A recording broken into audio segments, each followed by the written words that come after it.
المجاهدين ومذل الكافرين الظالمين المعتدين، والصلاة والسلام على رسولنا محمد وعلى إخوانه النبيين الطاهرين وعلى آله أجمعين.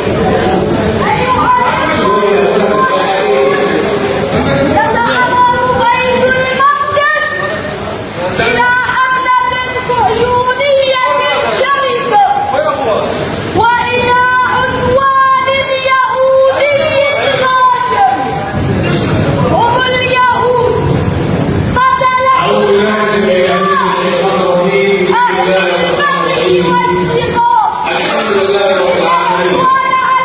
أفضل الصلاة والسلام على سيدنا محمد وصحابته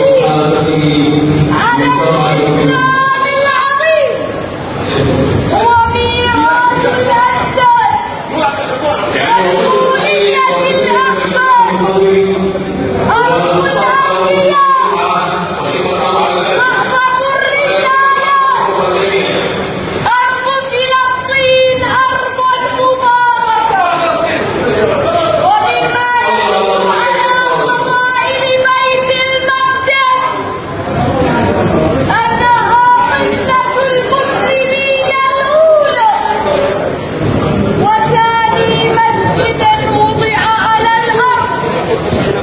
لماذا كانت ليلة الإسراء من المسجد الحرام إلى المسجد الأقصى؟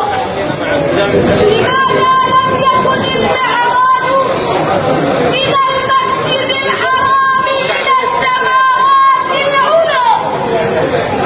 لأن الله عز وجل